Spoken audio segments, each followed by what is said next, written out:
أعوذ بالله من الشيطان الرجيم. بسم الله الرحمن الرحيم. نحمده ونستعينه ونستهديه ونستغفره ونؤمن به ونتوكل عليه ونعوذ بالله من شرور أنفسنا ومن سيئات أعمالنا. من يهده الله فلا مضل له ومن يضلله فلا هادي له. اللهم صل وسلم على سيدنا محمد وعلى آله وصحبه أجمعين. الحمد لله الذي هدانا لهذا وما كنا لنهتدي لولا أن هدانا الله.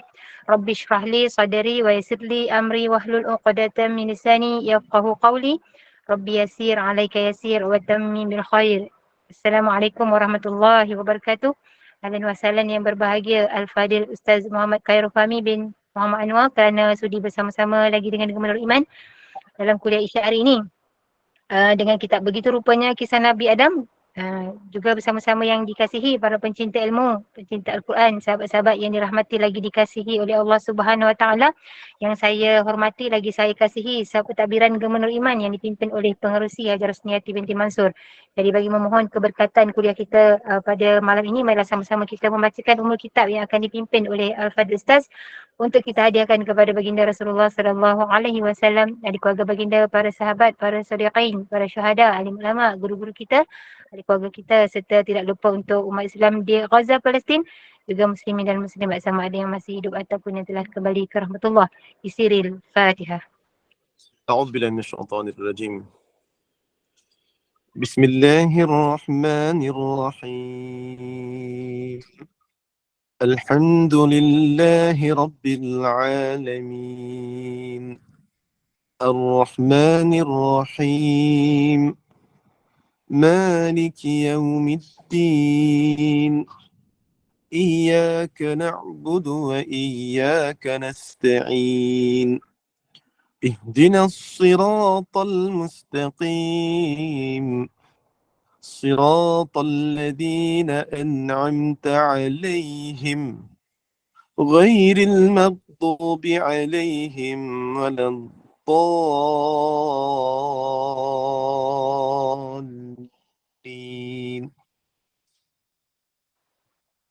Amin, amin, amin ya Rabbal Alamin. Moga dengan istiqamahnya kita duduk dalam halaqah ilmu ini, Allah kurniakan kefahaman, Allah tingkatkan iman, Allah kurniakan kerahmatan. Tanpa membuang masa lagi, saya dengan penuh ta'zim menyerahkan kepada Al-Fadil Ustaz. Falyatafaddal mashkurah Ustaz. أعوذ بالله من الشيطان الرجيم. بسم الله الرحمن الرحيم. الحمد لله رب العالمين والصلاة والسلام على أشرف الأنبياء والمرسلين سيدنا ونبينا وحبيبنا وشفيعنا وزخرنا ومولانا وقدوتنا محمد المصطفى صلى الله عليه وسلم وعلى آله وأصحابه أجمعين. اللهم يا مقلب القلوب، يا الله, Engkaulah ya Allah yang boleh membolak balik hati kami. Sarrif qulubana ala ta'atik. Kau ubahlah hati kami ya Allah, daripada hati yang penuh dengan kelalaian kepada hati yang penuh dengan ketaatan, daripada hati yang penuh hasad kebencian, wahai Allah, pada hati yang penuh rahmat dan juga kasih sayang. Allahumma ilaika nashku, ya Allah, Engkaulah ya Allah tempat kami mengadu, wahai Allah. Di'fa quwwatina, yang lemahnya kekuatan kami ya Allah. Wa qillata hilatina, sedikitnya ya Allah daya kami ya Allah untuk hamba-hamba kami, sahabat-sahabat kami, lebih-lebih lagi yang berada di Palestin untuk membantu mereka ya Allah.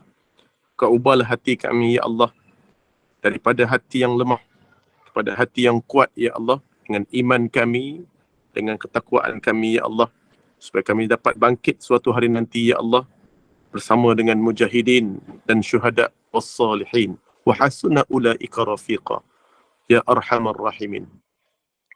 Allahumma iftah alaina, bukakan ke atas kami hikmataka, hikmah kebijaksanaan kepada kami, wa ansyur alaina, dan limpahkan kepada kami ya Allah min khazain, dari segala sudut khazanah rahmatika, rahmat kasih sayang kepada kami ya arhamar rahimin, wahai Tuhan yang maha pengasih, lagi Maha Penyayang. Rabbi syrah li sadri wa yassir li amri wahlul 'uqdatam min lisani yafqahu qawli.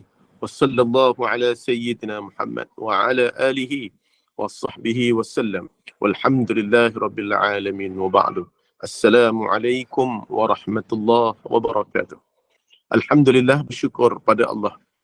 Hari ini kita dapat bersama dalam Google Meet dalam keadaan negara yang penuh dengan keamanan. Moga-moga keamanan yang ada pada Malaysia ini perlu kita syukuri dan dapat kita mengambil iktibar daripada negara-negara yang lain. InsyaAllah moga-moga kita doakan semoga-moga negara Palestin pada hari ini diberikan kemenangan oleh Allah. Sebenarnya semangat sebenarnya petang tadi saya ada tu semalam Jumaat mendengar daripada solat Jumaat daripada Imam Sudais secara live kan. Dia punya doa dia tu boleh menitiskan air mata kan, doa dari Sudais. Jadi sebab saya tadi baca doa tadi tu, dia membacakan doa daripada doa Nabi sallallahu alaihi wa ala alihi wa ashabi jema'in ketika mana dia berada di satu tempat yang bernama tiga batu.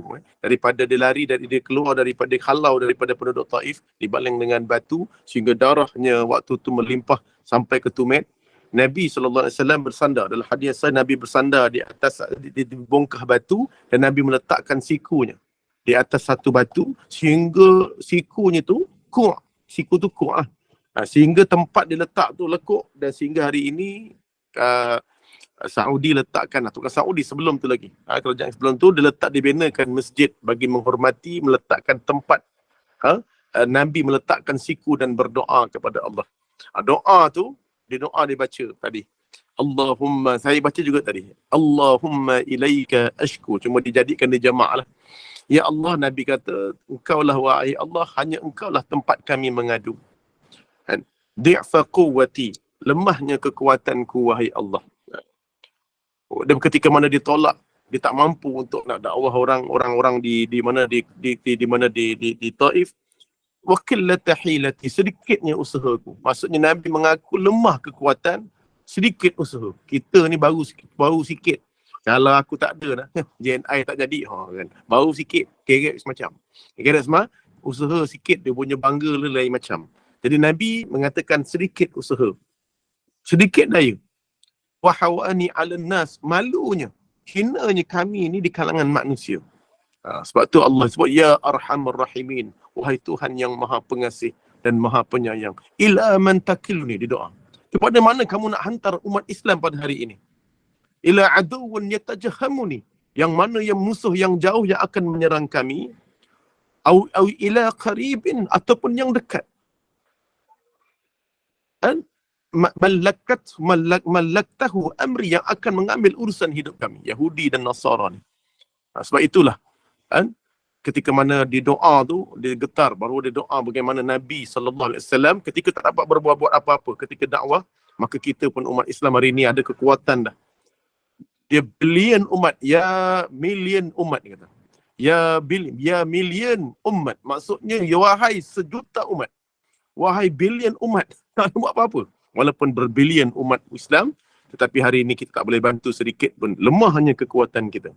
Lemahnya kekuatan kita. Jadi insya-Allah moga-moga Allah Subhanahu wa taala memberikan kita kekuatan, membangkitkan kekuatan iman kita disebabkan peristiwa-peristiwa yang berlaku. Jadi insya-Allah, alhamdulillah. Alhamdulillah. Sebab saya ada sedikit kecewa lah. Ada orang mengkritik Sudais kerana Imam Sudais ni mengatakan jangan boikot MACD. Jangan boikot MACD. Dia ada kenyataan dia. Sebab MACD di Malaysia ni adalah di bawah MACD Arab Saudi. Malaysia ni. MACD Arab Saudi. Dan MACD di Arab Saudi, kita ni bukan MACD di Corporation Ibarat. Kita MACD di bawah Saudi punya. Dan sebab tu dalam Malaysia 100% MACD adalah umat Islam. Apa yang dia cakap tu benar, walaupun saya pun tak makan MACD. Tapi dia cakap tu atas dasar dia punya lah. Sebab dia kata sebagaimana kalau kita nak jatuhkan, kita nak pecahkan dinding orang sebelah, kena tahu dinding orang sebelah tu dengan dinding kita sama. Kalau kita hancurkan MACD, hancurlah ekonomi umat Islam sekali. Maksudnya kita kena buat benda lain yang lebih fleksibel, lebih efisien. Bukan kita meruntuhkan orang sana, dan kita kena tahu rumah flat, kita ada satu rumah orang jahat di rumah flat. kita pun nak hancur, nak bakar rumah dia. Kena ingat rumah dia dengan rumah kita sebelah. Kalau kita bakar atau pecahkan dinding dia, dinding dengan dinding kita sama. Jadi buatlah benda lain yang efisien, yang lebih menyelamatkan umat Islam. Sehingga kalau kita menjatuhkan KFC yang 100% umat Islam, McD, maka akan menyebabkan di Malaysia ni syarikat Islam yang betul-betul, McD dengan KFC. Perasan tak? Ini je yang suruh boycott. Yang lain tak. Kalau lah McD jatuh dengan KFC, mesti orang kapi yang akan pegang McD dan macam orang di Singapura, di Kemboja, orang kapi yang akan pegang dua benda ni. Yang lain orang tak heran pun. Orang nak yang Pepsi McD, KFC McD, seolah-olah tak ada benda lain yang kita nak boycott. Itu dia katalah. Walaupun saya tak setuju, tapi janganlah menghina. Sebab ada kala waktu dia doa, dia juga memikirkan tentang umat Palestin. Jadi jangan kita gaduh lah dengan benda ni. Kalau kita tak berbeza pandangan, tak ada masalah. Tapi janganlah ada yang mengatakan Imam Sudais ni dajjal dan sebagainya. Sebab hanyalah berbeza pandangan. Tapi saya adalah orang yang tak makan lah. Dan saya boycott benda tu. Tapi kalau ada pun janganlah kita menghina sesama ulama kerana ada benda yang baik pada diri dia. Jadi insya-Allah moga-moga kita semua bersatu hati untuk sama-sama mendoakan. Jadi insya-Allah saya mohon maaf kalau ada kesulitan dan kesalahan dalam tutur bicara pada malam ini. Kita meletakkan bahawa tajuk yang lepas iaitu pokok. Larangan menghampiri pokok, dan pada hari ini kita tamatkan dalam keadaan hikmah larangan daripada pokok yang diharamkan. Kenapa Allah meletakkan larangan? Hikmah paling baik, paling besar yang ulama letak. Tadabbur ni kita boleh letak sendiri. Kita boleh letakkan tadabbur ni pada diri sendiri. Afala tatadabbarun. Setelah kita memahami maksud Al-Quran, ingat tadabbur ni milik semua orang. Tafsir tak milik semua orang. Sebab tu tafsir milik para orang yang pandai ijtihad, pandai bahasa Arab. Tapi tadabbur milik semua orang. Tadabbur ni dia dapat mengambil isi-isi untuk diri dia, tazakkur. Saya tahu tazakkur. Jadinya ketika mana saat meletakkan bahawa tazakkur tadabbur ini adalah untuk manusia seluruhnya walaupun dia tak faham isi Al-Quran. Tapi bila dibaca, tapi pemahaman tafsir perlu dibaca dengan keadaan yang pemahaman para ulama yang telah menafsirkan Al-Quran. Kita baca tafsir dan telah faham, kita tadabbur. Gitulah maksudnya. Tapi tadabbur ni kita milik kita yang tadabbur. Sebab kita ni diri kita je faham. Kita tak faham benda lain. Kita je faham diri kita dan dapat mengambil. Kadang-kadang ada orang yang dia baca Quran lebih lama daripada kita. Tapi dia tak dapat tadabbur tu, mengambil isi pemahaman Al-Quran lebih daripada orang lain. Sila-sila orang yang biasa-biasa, dia lebih dapat tadabbur dan tazakkur berbandingkan para ulama. Sebab tadabbur ni dia orang-orang yang diberikan oleh Allah hikmah. Hikmah. Dia dapat mengambil hikmah daripada ayat tersebut. Sebab tadi waktu di Senai, saya cerita tentang bagaimana tajuk dalam kitab At-Tazkirah fi Ahwalil Mauta wa Umuril Akhirah tentang mahabbalillah. Iaitu bagaimana rindunya bertemu dengan Allah. Bagaimana rindu bertemu Allah ni, saya cerita hadis-hadis yang sahih dikumpulkan dalam tu, ketika mana Nabi SAW ni pernah menangis kerana takutkan neraka, dia takut. Nabi pernah menangis kerana takutkan neraka. Maka dia minta, ya ayyuhan nas, wahai manusia, tabki, takutlah dan menangislah kerana takutkan neraka. Kerana neraka itu, fattaqun nar allati waquduhan nas, yang mana dalam neraka itu, arang-arangnya adalah orang-orang yang kafir. Orang-orang yang kafir, yang mana di dalam dadanya itu tertusuk besi. Sebagaimana dalam Al-Quran surah Al-Haqqah, inna fi silsilatin zar'uha sab'una zira'a, iaitu ketika mana dimasukkan ke dalam badan-badan mereka itu satu rantai yang panjangnya sab'una zira'a, 70 hasta. Ini Al-Quran Al-Haqqah. Yang disebut dalam surah Insan, inna a'tadna lil kafirina salasil, telah kami bakar dan sediakan untuk orang kafir itu rantai yang menggelegak sebelum lagi Adam diciptakan. Ini begitu hebat. Allah ceritakan tentang rantai tersebut. Faslukuh, Allah bagi tahu. Maka ranggut dan rantai dia. Maka Ibnu Abbas kata, cara nak renggut itu adalah Nabi mengatakan bahawa Ibnu Abbas kata yang akan ambil rantai tersebut adalah malaikat Zabaniyah. Malaikat Zabaniyah. Yang mana malaikat Zabaniyah tersebut akan datang kepada orang yang ahli neraka tersebut, maka dia akan masukkan di ke dalam lubang duburnya. Masuk lubang dubur. Masuk dan kemudian dia akan keluar, tarik besi itu, rantai itu daripada mulutnya. Menggelegaklah, menjerit manusia. Orang-orang kafir dalam keadaan yang sangat sakit. Dalam keadaan sakit, menyesal, kemudian diuntai sebagaimana untaian belalang saat mana dipanggang. Ini Ibn Abbas kata. Wasummal jahim sallu. Kemudian dicampakkan ke dalam neraka jahanam, menjadi waquduhan nas, menjadi arang-arang neraka jahanam. Dan di dalam arang neraka jahanam, api dibakar dalam api neraka menjadi arang yang di dalamnya tertusuk besi yang menggelegak. Khalidina fiha abada. Mereka akan masuk ke dalam neraka. Khalidina fiha abada. Selama-lamanya. Nabi kata tidak akan pernah ada senyuman pada orang-orang kafir. Takkan ada. Selama-lamanya dalam hidup dia. Nabi kata menangislah. Kena takutkan neraka jahanam.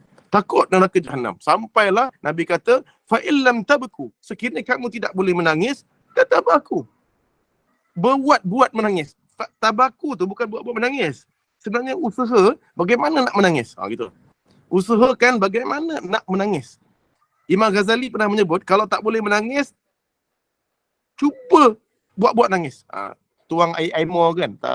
Bagi nampak macam nangis. Yang penting mula-mula buat. Lama-lama jadi.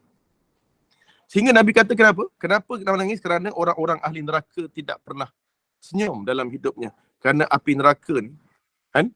Kerana air mata orang-orang yang takut dengan neraka ni, dia boleh memadamkan panasnya api neraka jahanam. Menangislah.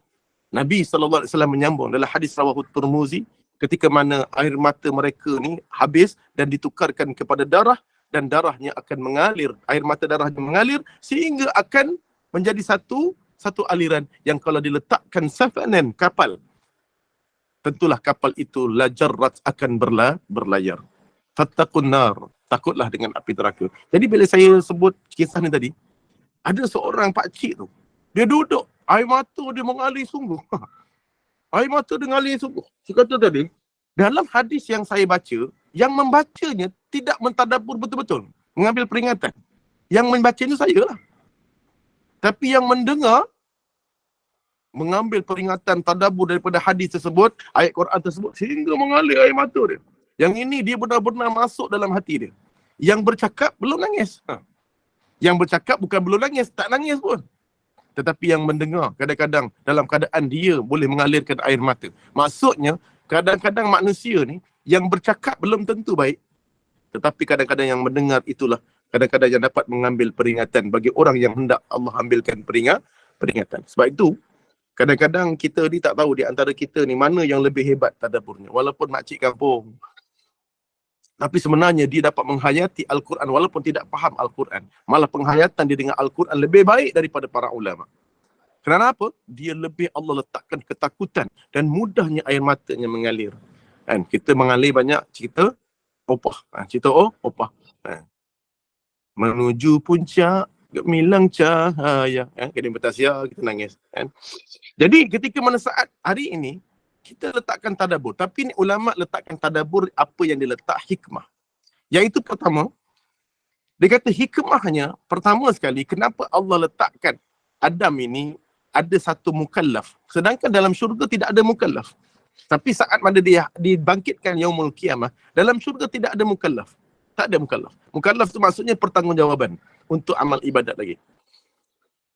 Tetapi kenapa saat mana diciptakan Adam ni, letak dalam syurga, ada satu benda larangan, iaitu jangan dekat dengan pokok itu. Kenapa?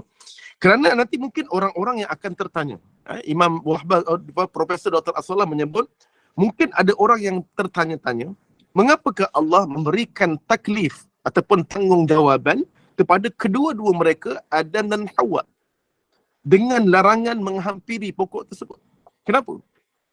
Kenapa Allah letak why? Allah letak satu larangan. Sedangkan sepatutnya tak payah letak. Sedangkan di syurga. Di syurga tak payah ada larangan sepatutnya. Macam kita dah masuk syurga, mana ada larangan lagi tak? Salaman saja ketika itu. Tapi Adam tidak. Kerana jawabannya diletakkan wallahu a'lam, mungkin, rubbama.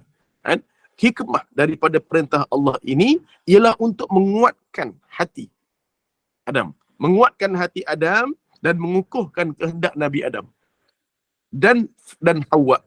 Selain itu, bertujuan untuk meluaskan makna pertanggungjawaban, taklif. Pertanggungjawaban kepada mereka berdua. Okey, nak faham Bahkan mungkin ia bertujuan untuk melatih kedua-duanya ketika mereka masih dalam syurga, sebab kena tahu mereka akan duduk di bumi yang ada taklif. Jadi latihannya, kamu diberi satu saja taklif dekat syurga ni. Kamu diberi satu je taklif, tak banyak. Jadi nak bagi satu ujian kepada Adam sebelum jadi manusia yang hebat, dan Allah nak uji manusia ni hebat tak hebat, Allah letakkan satu taklif kepada Adam. Tetapi saat mana nak taklif tu tanggungjawab, kerana kita nak melatih Adam supaya nanti akhirnya akan duduk di muka bumi yang banyak taklif. Masya Allah, taklif kita banyak di muka bumi ni. Tak boleh duduk diam. Tak boleh duduk diam. Ada anak yatim. Kan? Nak tahu tak kenapa orang-orang yang tadi tu saya sebut dalam surah Al-Haqqah tadi tu? Dalam surah Al-Haqqah tadi tu, kenapa diceritakan tentang bagaimana orang-orang yang dimasukkan dalam api neraka tadi tu dimasukkan tusuk besi? Kerana dua sebab. Kerana mereka tidak beriman kepada Allah, dan wala yut'imuna at-ta'amil miskin. Dan kedua, kerana mereka tidak menghiraukan dan tidak memberi makan orang miskin. Dua sebab tadi tu. Kenapa dimasukkan besi dalam mulut tadi? Kerana dua benda. Kerana dia tidak beriman kepada Allah dan kerana tidak memberi makan orang miskin. Tanggungjawab kita besar. Tanggungjawab kita besar. Kan? Beriman kepada Allah sudah. Tapi anak-anak yatim, orang miskin kita tinggalkan. Dalam surah minta maaf, dalam surah apa saya lupa, tapi saya buka balik sekejap. Dalam satu surah, iaitu Allahumma salli ala Muhammad wa ala ali Muhammad, Allahumma salli ala Muhammad. Okey, dah jumpa dah. Iaitu dalam kitab, dalam surah Al-Muddathir, kan? Ayat daripada ayat yang ke-42 hingga 48 menceritakan bagaimana orang-orang yang orang Islam masuk dalam neraka. Ma salakakum fi saqar. Masuk dalam neraka. Ditanya orang-orang kafir, tanya, kamu bukan orang Islam ke? Kenapa kamu masuk dalam neraka saqar? Fama tanfa'uhum syafa'atus syafi'in. Bukankah kamu ada syafaat? Syafaat orang beriman, syafaat Nabi, syafaat selawat, syafaat Al-Quran. Tapi tak ada satu pun syafaat yang boleh memberi dia syafaat ketika itu. Kenapa agaknya? Apa yang menghalang syafaat? Yang pertama, kerana apa? Walam qalu lam naku minal musallin. Kerana kami tidak mendirikan salat. Ini orang Islam. Yang pertama, tak dapat syafaat apa pun. Yang kedua, walam naku nut'imul miskin. Dan kami tak pernah memberi makan kepada fakir miskin. Nampak? Sama je ayat tu. Dalam surah Al-Haqqah sama. Dan surah disamakan orang tak beriman, orang yang tak menunaikan salat dengan orang yang tidak memberi makan orang miskin.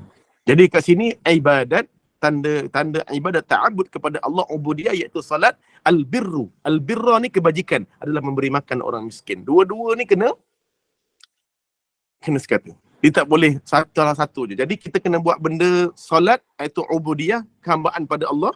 Yang kedua, birra, kebajikan. Jadi dua-dua ni nak masuk dalam syafaat, kita kena ada dua-dua ni. Baru dapat syafaat Nabi. Baru dapat syafaat. Jadi ni dalam Al-Quran, dalam surah Al-Haqqah dan juga dalam surah Al-Muddathir. Moga-moga kita dapat tadabbur ayat ni. Tadabbur ayat ni masuk dalam hati kita. Moga-moga besok kita mulakan. Kita mulakan dengan masuk tabung subuh kalau tak jumpa orang miskin. Masuk tabung subuh, setiap subuh RM5 ke RM1. Cukup sebulan, kita carilah mana-mana fakir miskin. Kita bagi bantuan beras ke satu bakul makanan. Itu untuk mula-mula lah. Lepas tu kita ajak JNI semua. Bagi grup-grup. Lama-kelamaan makin besar. Ataupun ada orang-orang yang memang daripada grup kita yang akan pergi hantar setiap bulan. Setiap bulan. Masing-masing ada tabungnya. Lepas tu letak dan kemudian bantuan. Wallahu a'lam. Jadi insya-Allah, alhamdulillah. Larangan la taklif. Maksudnya taklif ini adalah larangan. Hikmah dia, kenapa ada larangan? Maksudnya bila ada larangan, maksudnya ada tanggungjawab yang perlu Adam buat, iaitu jangan dekat dengan pokok tu. Malah ada iblis yang datang untuk memberikan kepada kita perkara-perkara yang menyebabkan kita suka. Antaranya apa sebelum ni? Dikata bahawa aku tunjukkan kepada kamu hal adulluka syajaratul khuldi. Satu pokok yang kekal. Pokok khuldi, pokok kekal. Kalau kamu makan itu la yabla wala mulkin la yabla. Kamu tak akan tua. Nampak kat sini Adam dan Hawa mula terpengaruh. Datuk Vida pun kadang-kadang kita menyampai tahu, tapi beli juga orang kuku putih sebab nampak macam terpengaruh juga dengan benda tu. Nampak muda. Benda bila awet muda ni ramai yang minat. Macam mana pun kosmetik tak payah cerita lah. Cakap je saya tak Ustaz, tapi lama-lama beli juga. Beli juga. Jadi kenapa? Terpengaruh juga. Sebab manusia ni memang nak sentiasa nampak muda. Sebab tu bila ada orang tanya saya, Ustaz apa khabar? Sihat sekarang? Sihat, insya-Allah. Sihat orang-orang muda gitulah. Sihat orang muda. Biasa orang tua-tua kan sebut sihat orang tua. Sihat orang tua Ustaz. Saya pun jawab, yelah. Habis Ustaz macam mana lah? Saya sama je lah. Sihat-sihat orang muda. Sihat-sihat orang muda. Jadinya, kita nak sentiasa muda. Tadi terpengaruh. Hikmah dia, kenapa Adam ni sampai akhirnya boleh gagal juga dengan Hawa? Kerana ada taklif. Itu untuk belajar erti manusia ni, azam dia tak kuat. Itu je.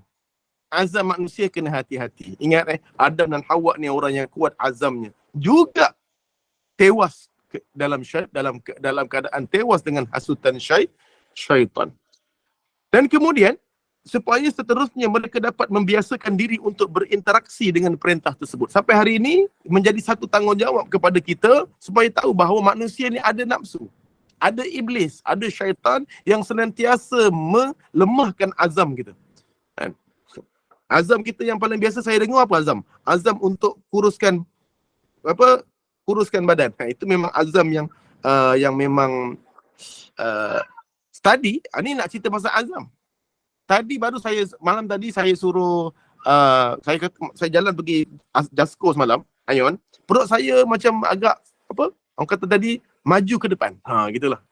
Jadi saya pun cakap orang rumah, nanti treadmill kat rumah tu angkatlah baju-baju tu semua. Dia letak je baju-baju anak buat sangkut baju kan. Kita beli tu untuk senam. Dia buat letak sangkut baju. Tadi pagi sembahyang subuh balik tengok-tengok dia dah kemaskan semua.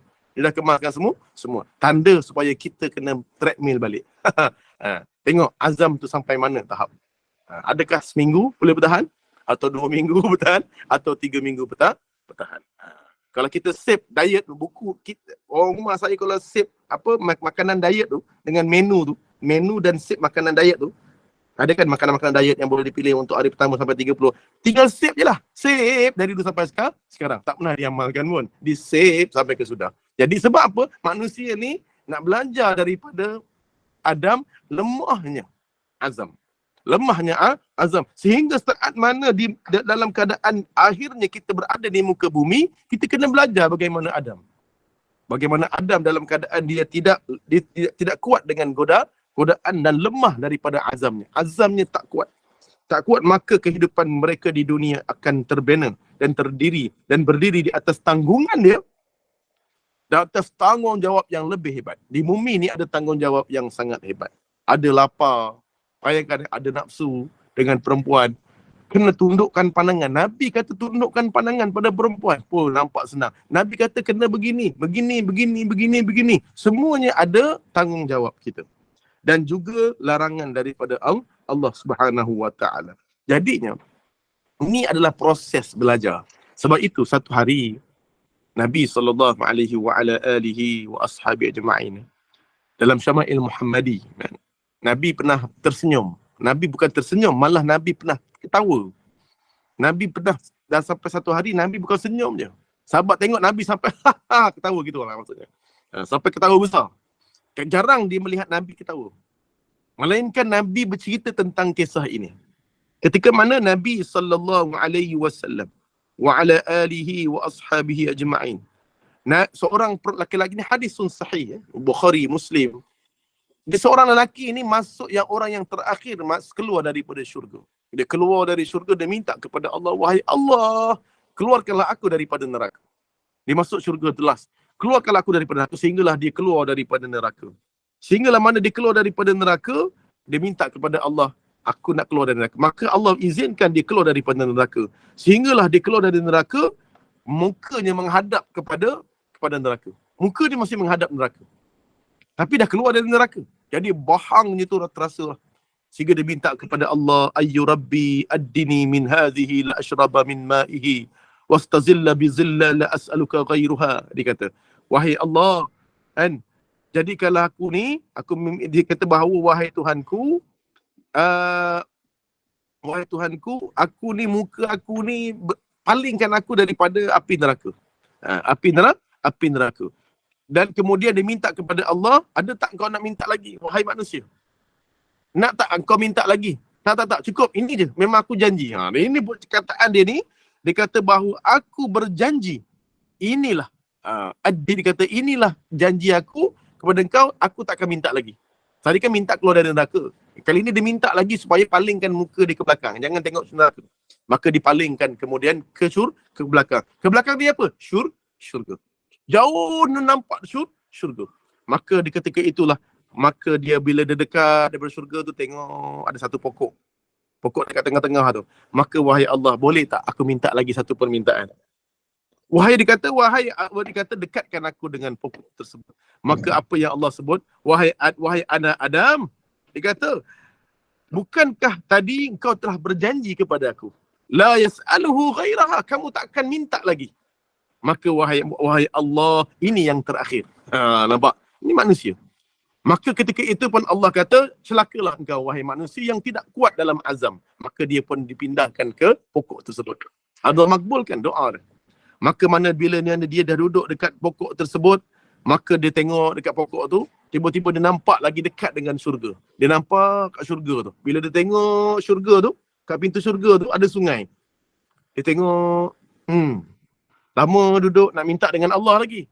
Tapi malu. Tapi dia tengok syurga tu lagi. Best juga dekat dengan syurga tu, kan? Best juga dekat dengan syurga. Lalu dia minta lagi dengan Allah Subhanahu wa ta'ala. Maka Allah mengatakan, bukankah kau inilah, tadi kau kata bahawa itulah yang terakhir. Maka dia pun kata bahawa, wahai Allah, minta satu lagi permintaan. Yang inilah yang terakhir. Dekatkan aku ke pintu syurga. Begitulah saat sampai pintu syurga. Dia dah dekat dengan pintu syurga. Dia nampak dalam syurga. Maka dalam hati dia, best juga dalam syurga tu. Dia minta lagi sampai Allah kata, kau manusia memang celaka. Daripada dunia sampai hari ini, tak kuat azam. Janjinya hanya tinggal janji. Manusia ni hanya tinggal janji. Tak ada apa-apa. Dulu kau pernah berkata, andai kata kita bercinta, akan kau bernama ligai yang terapung di langit ketujuh. Bang, dulu masa nak kahwin abang janji begitu. Dah kahwin ni, dah 10 tahun, sewa je rumah, apa cerita? Jadi biasalah, janji lelaki. Yang janji tu memanglah nampak bodoh. Kenapa yang percaya tu pun lagi bodoh? Itulah. Ini janji orang lelaki. Macam janji orang perempuan. Bang, singgah kejap dekat kedai Eko tu, kejap je nak beli batang penyapu. Kan? Sama juga. Kan? Bila dah batang penyapu masuk dalam Eko tu, berhenti kejap. Lepas tu 40 minutes later, kan? 40 minit kemudian. Mana? Yang mak kau ni dah 40 minit dah. Kat dalam tu buat apa? Kata nak beli batang penyapu. Dia keluar. Tengok-tengok dengan batang penyapu, sepupu sepapat, adik-beradik batang penyapu, semua dia bawa keluar. Jadi ni khianat. Perempuan tak boleh dipegang janjinya. Jadi faham orang perempuan. Ni marah. Dia kata laki-laki tak boleh pegang janji. Orang perempuan pun lebih kurang. Sebenarnya perempuan dan lelaki azamnya memang tak kuat. Orang rumah saya apatah lagi konon-konon nak save makanan diet. Tapi malam, bang, kedai makan viral tu dah keluar bang, yang dekat Kampung Melayu, kau nampak? Yang dia save lain, yang diajak makan lah lain. Ini semua poyo. Ini disebut manusia. Jadi sekarang tak tidak luar kan? Ini nak bagi tahu. Tapi saya tidaklah. Saya orang jenis yang berpegang teguh pada janji. Abang nak tidur 5 minit abang nak rehat sekejap 5 minit je. 2 jam later. Tidur lagi. Begitulah hebatnya janji seorang lelaki. Okey. Jadi ketika mana disebutkan bahawa kita nak sebut hari ni, nak bagi tahu saya, admin, semua manusia ni memang azamnya tak kuat. Sebab itu Allah bagi tahu yang paling susah bukan beramal. Tapi yang paling susah adalah istiqamah. Sebab istiqamah tu memerlukan azam yang sangat tinggi. Sebab itulah yang susah itu bukan amalan. Sebab orang yang beramal ni, ada satu hari sahabat ni datang jumpa Nabi, dia minta supaya dapat beramal begini. Maka Nabi kata, jangan. Kamu kena baca Al-Quran sekian-sekian hari saja. Aku dapat khatamkan dalam masa 3 hari. Nabi tak bagi. Nabi bagi tahu baca Quran dalam masa sekian-sekian. Sebab kenapa? Akhirnya bila dia dah tua, dia baru tahu apa yang Nabi sebut. Kenapa Nabi tak bagi dia baca Quran terlampau banyak 1 hari? Kerana waktu dia dah sakit, waktu dia usia dah tua, baru dia tahu dia tak mampu melakukan apa yang dia lakukan waktu muda dulu. Jadinya, kat sini apa dia sebut? Iaitu Nabi SAW lalu menyebut dalam satu hadis daripada rawahul Bukhari. Saya minta maaf. Ya ayyuhan nas, wahai manusia, khuzu minal a'mal. Ambillah amalan daripada aku. Jangan ambil amalan daripada orang lain. Ambil amalan daripada Nabi SAW. Satu-satunya amalan. Mana-mana ma tutikun. Dia tak kata semua Dia kata apa yang kau mampu. Ma tutikun. Maksudnya Kak Manira nak ambil satu amalan dari Nabi, ambil amalan yang mampu. Baca Al-Mulk malam contoh, baca Al-Mulk. Ambil mampu. Jangan baca Kahfi malam kalau tak mampu. Kalau bonda modal tak ada masalah, dia Al-Kahfi pun boleh baca. Kan? Kalau macam bonda Rosniati tak payah cerita, Al-Baqarah boleh habis. Dia sama, macam saya pun sama juga. Al-Baqarah ayat 1 hingga 5. Kan? Tapi kalau kita tak ada lah. Tak ada. Oh, sama macam saya jugalah. Ingatkan tadi sama je lah bonda. Ingatkan saya je yang malas. Rupanya kakak-kakak pun malas. Okey, lebih kurang lah. Maksudnya kita pun manusia kan. InsyaAllah. Tapi kita manusia kan. Jadi Nabi kata ambil daripada amalan aku, sunnah aku, zikir, amalan-amalan yang tutiquna. Apa yang kamu mampu? Ada orang mampu berpuasa. Saya waktu pergi umrah yang lepas, sebelum PKP, ada seorang makcik tu tua dah. Dah macam bonda moda. Moda tak tua mana Dia tua dah. Tua dah. Bila dia tua ni, dia tua dan mata tak berapa nampak, tapi hebatnya dia, sepanjang dalam dengan saya ni, dia berpuasa. Dia berada dengan saya ni, makan cik. Tak. Rupanya dia puasa daripada awal dia pergi umrah sampai ujung, dia puasa. Hebat makcik tu. Saya pergi Taif dalam keadaan penat, dalam keadaan tawaf, dalam keadaan mata dia tak berapa nampak, rupa-rupanya dia puasa. Jadi ada orang yang mampu berpuasa, puasalah. Ada orang yang tak mampu berpuasa, macam arwah bapak saya ni, dia hebat lah, tapi puasa Arafah dia buat lah. Puasa-puasa yang besar, dia puasa Ramadan. Cuma dia tak kuat untuk puasa yang jadi macam orang ni, sebulan puasa Syaban, dia tak kuat. Tapi amal ibadat dia, zikir dia, kalau subuh, dia mesti balik pukul 8 malam, 8 pagi. Mesti dia berzikir, dia rajin baca Quran dan berzikir. Tapi dia kalau buat puasa tak boleh. Kalau dia puasa dia kata apa? Nanti dia semua Al-Quran tak boleh baca sebab ngantuk, letih. Jadi dia tak mampu untuk puasa tapi dia mampu untuk solat. Jadi dia suka solat. Dia kalau malam-malam sebelum tidur tu tangan dia bercahaya tu dengan tasbih. Ingat lagi bapak saya. Dia suka bertasbih. Dengan tasbih kan bercahaya tangan kan. Lagi jauh bercahaya kalau gelap. Rupa-rupanya benda tu diwarisi oleh saya. Alamak. Nampak tak? Ya Allah, suami yang soleh ni kan. Diwarisi oleh saya. Saya ni kadang-kadang masa tengah malam tu bukan tangan dia bercahaya, muka pun bercahaya. Facebook. Okey, terlayan. Okey.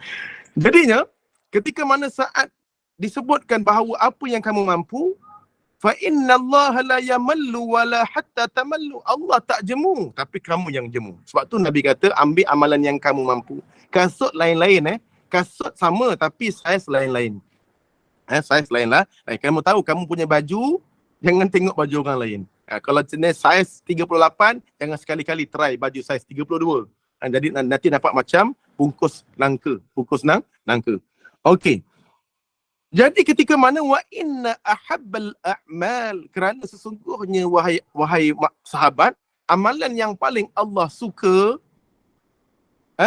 madama wa in qalla, amalan yang sedikit dan dia istiqamah dan kekal. Sebab itu Nabi tahu la yamallu la dikata fa inna Allah la yamallu. Allah tak pernah jemu, kuat azamnya. Yang tak kuat azam ni siapa? Hatta tamallu, kamu yang akan lemah, bukan Allah. Jadi kalau nak beramal, Nabi kata tips untuk beramal bagi orang yang lemah adalah sedikit, tetapi kekal. Ingat kalau kita buat sesuatu benda kekal. Saya buat satu benda, kekal. Satu lagi amalan yang kekal kat saya, bukan nak sombong, nak riak, nak bagi tahu je lah. Istiqamah, betul Kak Asmah?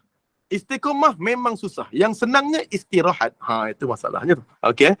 Jadi ketika mana saat disebutkan, hari ini, saya ada satu lagi amalan yang saya istiqamah, dan anak saya kalau istiqamah, saya wajibkan isteri saya juga istiqamah. Dan anak saya juga istiqamah. Anak saya semua kena baca Al-Mulk. Baru-baru ni, saya suruh hafal, baru ni semalam lah, saya suruh hafal Kunut Nazilah. Kunut Nazilah. Semua kena hafal. Saya kata, siapa yang dapat hafal Kunut Nazilah ni, Allahumma inna naj'aluka fi nuhuri a'da'ina. Wa na'udzubika min syururihim. Allahumma baddid syamlahum wa farrik jam'ahum wa shattit kalimatahum wa zalzil aqdamahum.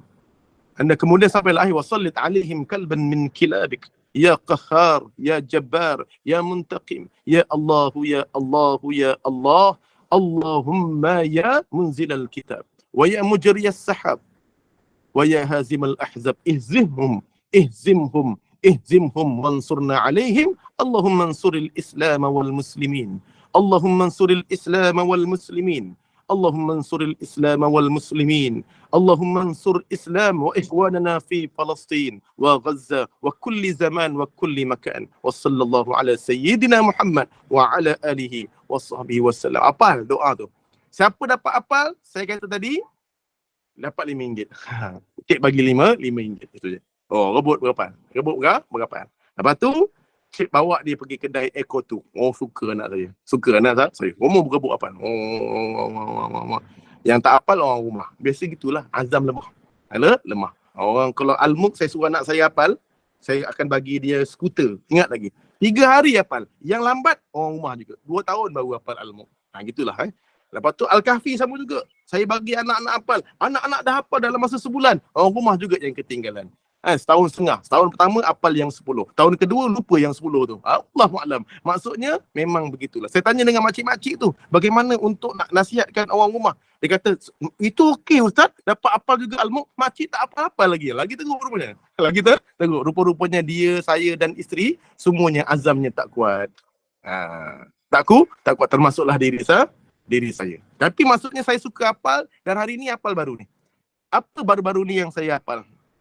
Yang saya mulakan istiqamah, iaitu la yukallifullah amanar rasulu bima, dan la yukallifullahu nafsan illa wus'aha laha ma kasabat wa 'alaiha maktasabat. Setelah 3, 4, 5, 8, 7, 8 tahun saya beramal dengan Al-Mulk, baru beberapa tahun lepas saya tambah lagi satu, iaitu amanar rasulu bima, untuk malam. Maksudnya lama tau saya nak istiqamah, yang istiqamah ni. Barulah saya tambah, dan anak saya kena hafal. Dan saya hari-hari mula-mula menceritakan tentang kelebihan daripada membaca la yukallifullah. Kenapa saya kata la yukallifullah malam ni? Sebab saya nak validkan dengan cerita hari ini. Kenapa dalam ayat tersebut? Saya tadi tengah balik semayang daripada semayang di Senai tadi. Terus saya tengah-tengah gini tengok tajuk kitab ni hari ni, saya terus validkan dengan kitab Amalan Rasul. Saya terus baca kejap tadi. Kitab Tafsir Al-Munir, untuk menafsirkan surah Amanar Rasulu bima. Apa ayat tadi tu? Kenapa saya baca ayat tadi tu? Rumah saya ni keliling orang main mercun tinggi-tinggi keliling saya masuk. Masa malam daripada Bali dah macam dekat dataran Merdeka. Semua main mercun. Okey. Dan saya duduk sambil makan, minum air, sambil duduk tengok mercun. Okey. Daripada kita tension bising, baik saya keluar tengok mercun. Okey. Jadinya ketika mana saat hari ini dia menyebutkan makna Amanar Rasul bima ni, kan Nabi pernah sebut dalam hadis sahih Muslim. Hadis sahih Muslim. Maka dia kata barang siapa yang membaca 2 ayat terakhir daripada suratul Kahfi, suratul Al-Baqarah ini, maka mencukupi kafatahu. Dia ada 2 pandangan. Ada 2 pandangan daripada ulama, iaitu pandangan Ibnu Hajar dan pandangan Imam Nawawi. Pandangan Ibnu Hajar lepas isyak. Lepas isyak, dan ini jumhur para ulama. Imam Nawawi kata lepas maghrib pun dah kira malam. Dah kira malam. Tapi yang paling kuat lepas isyak. Tapi tak ada masalah lah. Yang ini ni ikhtilaf para ulama. Ada ikhtilaf para ulama. Jadi nak baca lepas isyak boleh, Itu pandangan jumhur. Nak baca lepas maghrib pun boleh. Yang penting ini ikhtilaf. Jangan Ustaz, saya kalau benda ikhtilaf ni, perbezaan pandangan, saya biasa keluar dari pandangan ini. Jadi saya buat apa? Saya tak baca dua-dua. Lepas maghrib tak baca, lepas isyak pun tak baca. Yang ni pandangan yang kedua. Okey, ini pandangan ketiga. Pandangan ketiga, dua-dua dia tak buat. Okey. Jadi pada hadis tersebut, saya baca dia punya kitab, di depan saya ni ada kitab Fathul Bari, iaitu kitab daripada Ibnu Hajar Al-Asqalani ketika menafsirkan ayat hadis tersebut. Saya baca kitab dia punya bahasa Arab. Bahasa Arab. Saya terjemahkan je lah. Saya terjemahkan. Jadinya dalam kitab tersebut dia membincangkan tentang, dia kata Imam Nawawi, dia kata ayyu akhbaruna an qiyamul lail bil Quran. Sepatutnya dia kata pada malam hari kita kena baca Al-Quran. Pada malam tengah malam tu kita kena bangun baca Quran. Tapi mencukupilah untuk kita baca la amana rasul bima la yukallifullah. Pada malam itu kalau kita mati, cukuplah akidah kita. Mati dalam keadaan cukup iman kita. Sebab amana rasul bima unzila ilaihi min rabbih wal mu'minun kullun amana billah wal yaumil akhir.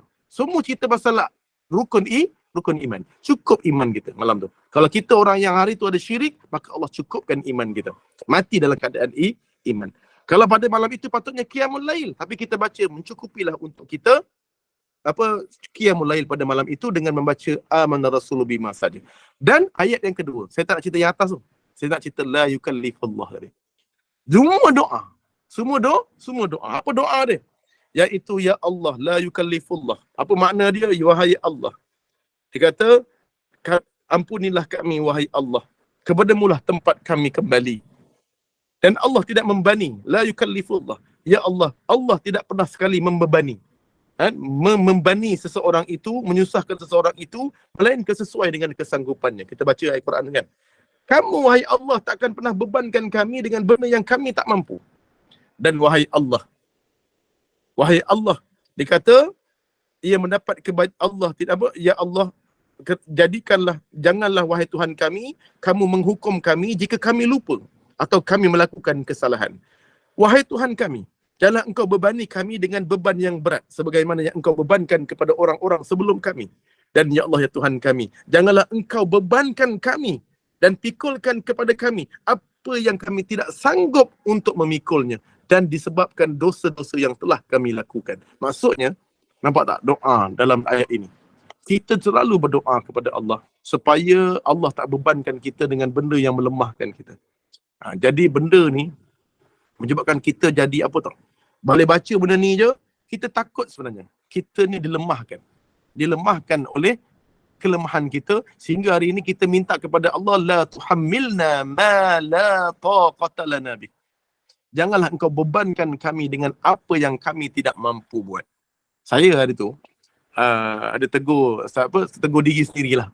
Bila saya hari tu baca Al-Kahfi. Tiba-tiba waktu saya pergi Pontian, saya naik motor dengan Umar. Saya pergi motor pergi. Saya sampai Pontian. Saya masa tu Jumaat. Bukan naik motor, saya naik kereta dengan anak-anak. Saya masuk satu hotel lah. Tapi pada petang tu saya makan-makan sehingga saya terlupa baca kahfi. So, saya punya lama dah baca kahfi Jumaat. Tapi hari tu terlupa. Terlupa sungguh. Sebenarnya ada dua sebabnya. Kerana pertama Nabi kata kerana syaitan, yang kedua kerana dosa kita. Terlupanya kita dengan musibah itu kerana dosa kita. Jadi janganlah bebankan dengan benda-benda yang kita rasa tak mampu buat. Kadang-kadang istiqamah ni ada je benda yang menghalang untuk kita lakukan istiqamah. Beban. Jadi doa dalam ayat ini, amanah rasul bima la yukallifullah ni, kalau kita baca dengan penuh penghayatan, kita takkan pernah disusahkan oleh Allah Subhanahu wa ta'ala. Sebelum tidur lega dah. Dah boleh tidur dah. Dah boleh tidur dah. Sebab kita baca. Sebab tu kalau kita baca disebut hafaz. Man hafaza. Barang siapa yang menghafaz Suratul Kahfi contoh. Barang siapa yang menghafaz 10 ayat daripada Suratul Kahfi. Menghafaz maksud menghafaz ni apa? Menjaga. Maksudnya dia jaga dan kemudian dia letak ke dalam hati dia. Faham? Dia letak ke dalam hati. Sebab tu dikata dalam hadis Nabi, lawaditu, aku sangat-sangat berharap. Ini hadis dia. Lawaditu. Dia bukan waditu je tau. Aku berharap. Tapi aku sangat-sangat berharap, wahai sahabat, wahai Allah. Aku meminta kepada Allah. Di dalam hati-hati manusia terdapat al-mulk di dalam hatinya. Nampak tak?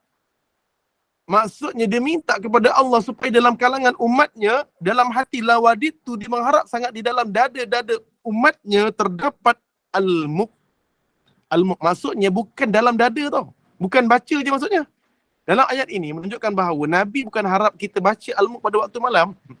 Sedangkan waktu malam tu hadis dhaif. Nabi cuma sebut al-mulk itu adalah syafaat kubur. Tak ada sebut waktu bila baca. Tak ada sebut. Ada sebut waktu bila? Waktu malam. Ada. Tapi hadis tu dhaif. Hadis tu dhaif. Tapi walaupun dhaif, Wahbah Zuhaili letak kata, di Profesor Wahbah Zuhaili, dia kata kenapa walaupun dhaif, tapi bila dikaji salafus salih, sahabat-sahabat di Madinah yang dekat dengan zaman Nabi, tabi'in pada di Madinah, mereka membaca al-mulk pada waktu malam. Faham tak? Bila dikaji bahawa para sahabat Nabi, tabi'in di Madinah yang dekat dengan Nabi, mereka membaca al-mulk pada waktu malam. Jadi yang paling dekat dengan zaman Nabi siapa dia? Tabi'in. Amalan mereka takkan jauh dengan Nabi. Jadi mereka membaca al-mulk pada waktu malam. Jadi amalan baca waktu malam ni lebih dekat dengan salafus salih. Salafus salih. Jadi baca malam tak ada masalah lah. Tapi kalau nak baca siang, baca. Ada orang kata, Ustaz, baca malam bid'ah. Sebab hadis dhaif. Dia memang anti hadis dhaif. Semuanya dhaif. Semuanya bid'ah. Bantang dengar dhaif, bid'ah sungguh. Yang dibaca sahih saja. Jadi, tak apa. Nak baca siang, baca. Tapi saya, Ustaz, yang ketiga pandangan, saya keluar daripada ikhtilaf.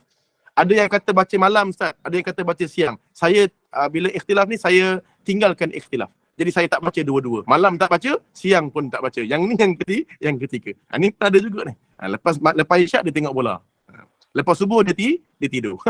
Yang ini ni jenis penangan yang keluar daripada khilaf. Keluar daripada khilaf. Dua-dua dia tak buat. Jadi bila baca al-mulk tu, Nabi kata lawadid tu Arab sangat dalam dada. Macam Kak Amarina, bonda semua, Gen I, makcik-makcik semua, bonda-bonda semua. Allah, Nabi mengharap dalam dada kita ada al-mulk. Agak-agaknya kalau kita ditebuk al-mulk, makna dia, kita faham tak? Kalau tak faham, kita belum hafaz. Kalau kita tak boleh tadabbur al-mulk, kita tak hafaz lagi. Kita cuma baca saja dengan mulut. Tapi kita tak boleh baca. Kita tak boleh faham. Bila sebut, Ustaz, ayat yang ke-19 apa? Yang mana ayat ke-19 Dia tak dapat baca. Dia tak dapat tebuk, dia tak dapat menghafaz, tak dapat meletakkan makna dia apa. Yang ini belum hafaz. Sebab tu barang siapa yang menghafaz 10 ayat daripada suratul Kahfi, maka terelak daripada Dajjal. Jadi dia menghafaz tau, bukan membaca. Menghafaz ni lebih detail, iaitu dia menjaga. Dia jaga amalan tu dan dimasukkan ke dalam hati dia. Maksudnya dia faham sungguh-sungguh. Dari segi bacanya, dari segi pemahamannya, pengamalannya, dia betul-betul buat. Jadi moga-moga al-mulk bukan hanya kita baca, malah kita letakkan dalam hati kita. Supaya kita belajar tadabbur al-mulk. Mungkin lepas ni boleh buat satu seminar, kita panggil ustaz mana-mana ke, tadabbur surah al-mulk. Surah al-mulk dalam satu masa, tadabbur surah al-mulk. Ingat, itu di antara benda-benda yang boleh menyebabkan kita menghafaz dan meletakkan kita syafaat daripada syafaat kubur. Okey. Sebab itu saya kata tadi, kalau kita baca daripada teori tadi, hikmah tadi, kenapa Adam diberikan taklif, tanggungjawab? Sebab nak melatih manusia supaya Adam nanti, wahai Adam, kamu akan turun ke muka bumi, lagi banyak tanggungjawab. Yang ini dekat syurga, Allah nak latih. Adam ni sebenarnya boleh tak kalau kita bagi taklif kat dunia? Jadi dia meletakkan satu tanggungjawab, tapi akhirnya gagal juga. Dan manusia diajar supaya ingat, Adam dan Hawa juga pernah gagal dalam diberikan tanggungjawab dan kemudian diberikan kepadanya pengampunan daripada dosa. Daripada dosa. Jadi kena ingat, kita juga manusia kena tahu dalam peristiwa ini, apa hikmah dia? Kita kena tahu manusia ni tidak kuat azamnya. Tidak kuat azam. Saya tak kuat azam. Sebab tu Nabi SAW mendidik kita, kalau nak kuat azam, kelemahan kita, nak atasi kelemahan, maka beramallah mengikut apa yang kita mampu. Ingat walaupun kita nampak Ustazah Wanjah hebat, pergi haji, pergi umrah, dia pergi umrah hari tu. Kemudian pagi dia pergi umrah, petang dia pergi lagi. Pagi dia pergi, besok lagi pagi dia pergi, petang dia pergi lagi. Umrah dia buat. Bayangkanlah. Ada orang ikut dia mula-mula. Saya kata tadi, makcik, kalau nak ikut, ikutlah kemampuan kita. Siapa saya nak ikut lah Ustazah tu, dia pergi pagi petang. Bukan. Saya cuma bagi tahu, makcik tak payah pergi. Kalau Ustazah Wanja dia hebat. Tapi kalau puan tak payahlah. Baik, lepas umrah, petang-petang tu pergilah. Duduk dekat depan Kaabah, doa pada Allah. Ataupun tawaf sunat kan. Sebab badan kita nanti bila kita buat betul. Lepas pagi dia buat, petang dia buat, besok tak pergi surau dah. Pergi masjid. Kenapa cik? Dekat hotel. Kaki dia bengkak. Tahu pun kau. Kau ingat? Kau ingat? Mampu. Pergi umrah tu sekali pergi pun kaki dah denyut. Petang buat lagi. Kaki dia merekah. Kaki dia macam bengkak. Orang tu badan dia lain, stamina dia lain. Yang kita ni, ya ilaha illallah, jenis cangkung duduk bersila setengah jam nak bangun tu, tak boleh bangun. Kematu. Tak payahlah. Janganlah ikut orang. Ikut kemampuan kita. Sebab akhirnya akan memberi mudarat kepada kita sendiri. Sebab kasut saiz lain-lain.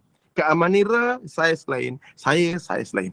Bonda moda saiz lain. Saya saiz lain.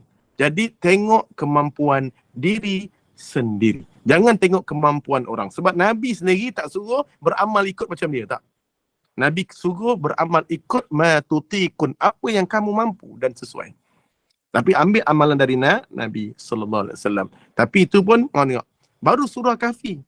Baca Jumaat. Dah itu yang lepas saya tertinggal surah Kahfi. Tertinggal bukan berapa ayat. Tertinggal satu muka surat. Saya dah baca. Nantilah baca lagi. Terlupa terus. Itu yang paling malang. Saya dah nak maghrib tu, saya teringat. Hampir maghrib lagi 2 minit ke? Seminit setengah. Saya teringat, Kahfi. Saya pun baca. Saya baca punya laju. Masya Allah, laju betul saya baca.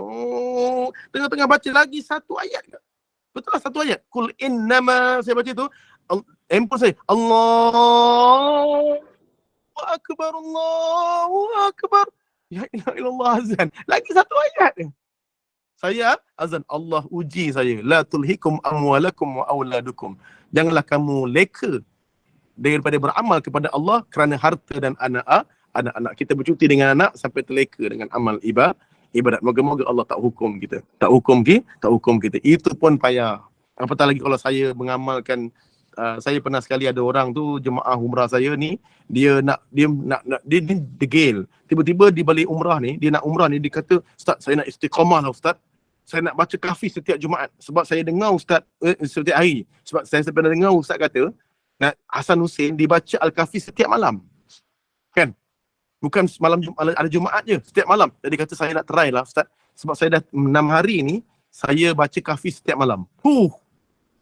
Saya kata jangan. Baca Al-Mulk cukup. Jangan baca Kahfi. Tapi dia semangat. Ustaz, hari tu saya pergi ni Ustaz. Saya pergi ke Raudah. Alhamdulillah saya dapat baca Yasin. Baca Yasin dekat Raudah. Ini Ustaz dia lah. Kalau dia Yasin, saya masa dekat Raudah, saya baca surah Al-Baqarah. Ayat 1 hingga 5. Ayat 1 hingga 5. Kena saya takat dengan satu benda. Dekat Mekah memang semangat. Sebab kita tak ada kerja, tak ada kontrak, tak ada apa kan. Tapi bila balik Malaysia, kita diduga dengan isteri ajak pergi IKEA. Kan? Anak-anak ajak pergi Zoo Melaka, ada rewang, tahlil, faham tak? Ini diuji oleh Allah. Jadi memang waktu tu kita rasa boleh, tapi kita kena tahu bukan hari tu kita nak buat. Tapi masa di Malaysia nanti kita nak istiqamah. Ambillah sedikit demi sedikit. Sebab itulah tips antaranya. Walaupun Adam diceritakan lemah azamnya, manusia lemah azamnya, tapi Nabi cuma bagi tahu kerana lemahnya azam, payahnya nak istiqamah, Nabi suruh ambil ibadat yang mampu. Wallahu a'lam bissawab. Jadi ada pertanyaan? Hari ini cuma nak menutup cerita inilah. Akan datang masuk bab yang ke-34. 34. Ini hikmah yang disebut oleh Dr. As-Salah Al-Khalidi. Jadi kalau kita nak ada hikmah lain, kita boleh tadabbur sendiri. Tapi yang ini hikmah dia kerana nak bagi tahu manusia ni azam dia lemah. Jadi Nabi ajar kita supaya kita dalam keadaan bila lemah, iman kita lemah. Bukan iman lemah, tapi azam tu lemah. Kekuatan untuk azam tu tak ada. Jadi lemah, senang digoda. Jadi kita kena buat sedikit demi sedikit. Sebab tu antara diet saya yang saya buat, pertama, saya belajar daripada Imam Al-Ghazali rahimahullah ta'ala. Imam Al-Ghazali pada sebut, dia boleh meletakkan hadis Nabi kenapa makan buah dulu. Dalam Syama'il Muhammadi, Nabi makan buah dulu. Dalam hadis Muslim. Nabi kalau ambil, Nabi ambil buah dulu. Dan kemudian dalam Al-Quran sebut, dalam surah Al-Waqi'ah banyak kali. Dalam surah Waqi'ah ada surah syurga. Dia akan sebut apa tau? Kemudian wafakihatin kathirah. Kemudian di syurga nanti buah-buahan yang banyak, walahmin tayr. Baru cerita pasal daging. Maksud dalam syurga pun Allah takkan cerita daging dulu. Allah cerita manusia akan makan buah-buahan dulu. Kemudian baru dah daging. Banyak kali dalam Al-Quran sebut mesti buah dulu. Menunjukkan bahawa buah lebih dulu daripada Imam Ghazali sebut kenapa? Sebab dia ambil daripada kedoktoran. Ataupun Ibnu Qayyim ni, dia ambil daripada kitab Tibun Nabawi tentang perubatan Islam. Imam Ghazali pun ambil daripada perubatan Islam. Dia kata bahawa doktor-doktor dahulu selalu mengambil perkara yang istihalah. Makanan yang paling senang lawas. Istihalah ni lawas. Yang paling senang hadam. Kemudian dia ada kedua. Yang kedua barulah makanan-makanan yang mudah hadam. Antaranya makanan yang mudah hadam ini kalau kita baca adalah makanan yang tidak pernah diproses. Contohnya daging solid. Ayam. Ni tak proses. Yang ketiga barulah makanan yang payah dihadam. Jajan, McD, apa lagi? Burger, kuih-kuih. Ini semua diproses. Ada proses. Mie kan? Diproses. Ada satu pemprosesan. Tapi kalau makan nasi dengan ayam goreng, ini tak ada proses. Ini memang makanan asal. Makanan yang tak ada. Tapi kalau kuih ni dah dicampur. Mi dah dicampur. Jadi Imam Ghazali sebut makanan yang pertama dimakan adalah buah dulu. Kemudian barulah makanan yang diproses, yang tak diproses. Yang ketiga makanan yang diproses. Jadi saya amalkan ni dulu. Saya kalau nak makan, nak orang rumah saya kalau nak makan, asal nak makan Maggi. Malam tu malam makan Maggi lah. Perut ni rasa tekat nak makan Maggi. Saya cakap dengan orang rumah, adakah satu mesti ada buah? Potong buah sikit. Makanlah buah. Saya kadang potong nanas ke, potong apa, makan sedikit buah jambu. Satu ulas cukup lah. Sebab saya kena makan, sebelum nak makan benda yang tak yang diproses ni, yang susah hadam ni, kena makan dulu benda yang senang hadam. Sebab dalam Dr. Al-Razi, Dr. dalam diri Imam Ghazali, kerana biar yang paling bawah, dimasukkan benda yang paling senang hadam. Barulah atasnya adalah makanan yang susah hadam. Jadi itu adalah proses diet Nabi sallallahu alaihi wasallam. Jadi insya-Allah kalau kita nak makan benda macam burger, tak boleh tahan. Cakap memang boleh lah Ustaz. Kita jangan makan makanan diproses. Masa tu je lah. Lepas tu, nampak kedai burger RM2.5, kita pun beli. Siap cheese lagi. Tambah cheese okey sekali. Jadi kalau kita nak istiqamah, makan dulu buah. Tak boleh berhenti makan burger. Makan buah. Makan buah dulu, kemudian baru makan burger. Saya ambil macam tu sekarang. Sampai sekarang, saya mesti ambil buah dulu dan kemudian baru saya makan burger. Supaya, orang kata tadi, saya kena buat benda yang saya mampu. Kalau jangan makan burger, Allah. Saya belajar diet, jangan makan burger, jangan makan berminyak. Allah payahnya. Jadi kalau benda yang payah, saya tak mampu buat, tapi janganlah tinggal apa yang saya mampu buat. Jadi kalau tak boleh tinggal buat semua, jangan tinggal semua. Sebab apa? Buatlah apa yang kita mampu. Tapi perut tetap juga ke depan. Wallahu alam. InsyaAllah jadi yang baik datang dari Allah. Yang buruk daripada kelemahan daripada diri saya sendiri. Jam telah menunjukkan 10.21. Saya tak baca semua apa yang ada dalam mesej. Minta maaf. Ada tak soalan-soalan? Rasa tak ada kan? Daripada ada tak? Tadi saya cakap baca dua ayat terakhir daripada surah Al-Quran kan? Ya. Okey, baik. Saya ingatkan Al-Kahfi sebab ada yang tulis Al-Kahfi kat chat tadi. Dua ayat terakhir daripada ayat surah Al-Quran. Dia bukan tiga Dia bukan tiga, tapi dua saja. Al-Baqarah kan Ustaz? Al-Baqarah. Surah terakhir daripada surah Al-Baqarah. Ustaz sebut Al-Kahfi. Tadi Al-Kahfi tadi sebab saya tengok ada orang tanya Al-Kahfi. Jadi saya masukkan sekali tentang suratul Kahfi yang menjaga suratul Kahfi. Man hafazah. Kan? Okey. Okey, nak bacanya bila? Malam. Nak baca dekat mana? Imam Ibnu Katsir bawakan satu hadis yang sahih iaitu dikata Nabi bahawa pernah berkatakan bahawa barang siapa yang membaca suratul Amana Rasulullah bima la yukallifullah di rumahnya berturut-turut selama 3 hari, maka syaitan akan menjauhi rumah tersebut. Jadi daripada hadis ini, para ulama kata baca Amana Rasulullah bima di rumah. Faham Jadi saya kalau macam semalam daripada Ayun tu dengan anak-anak.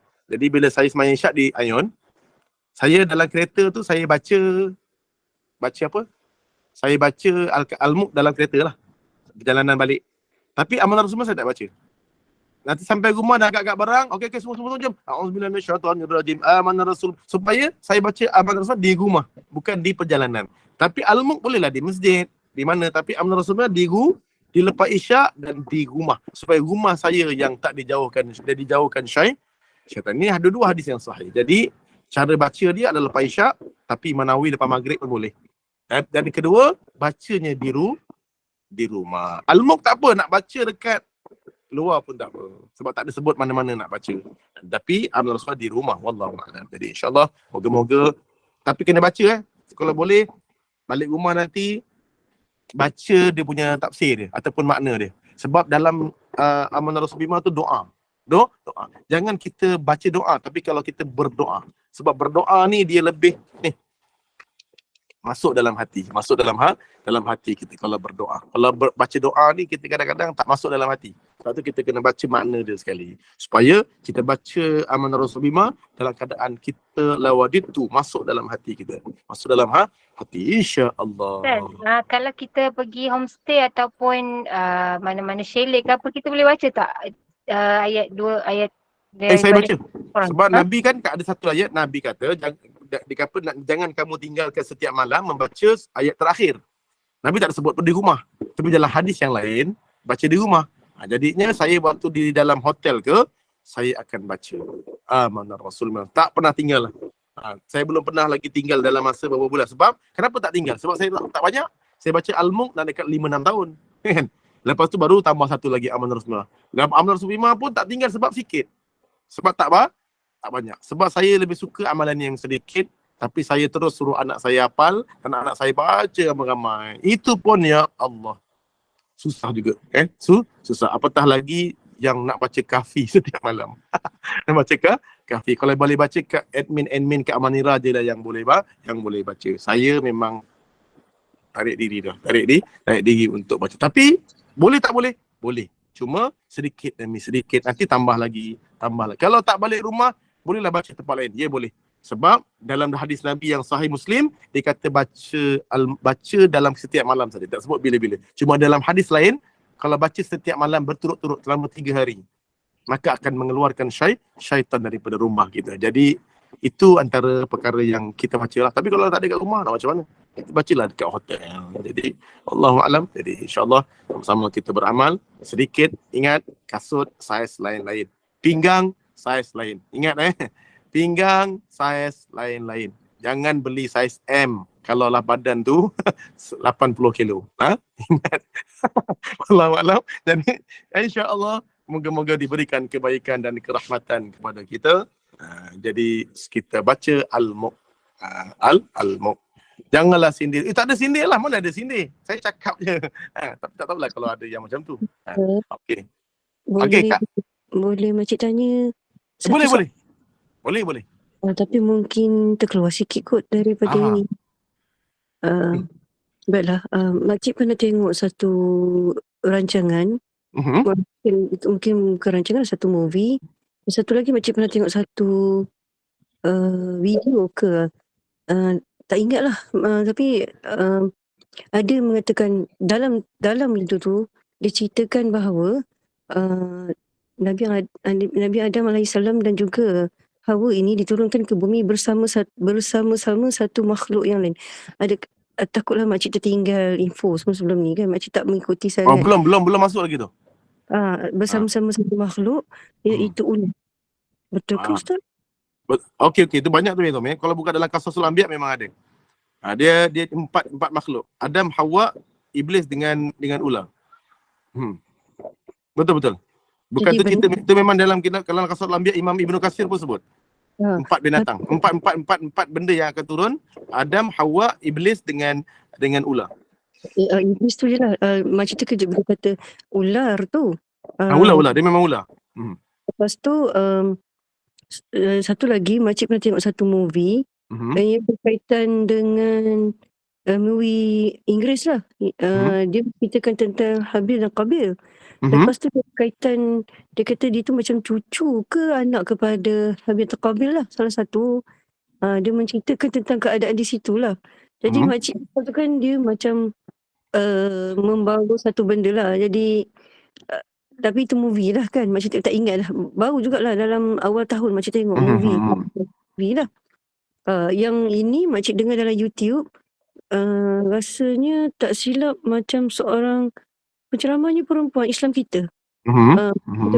Bukan dalam YouTube lah. Dalam Pasal TikTok. apa?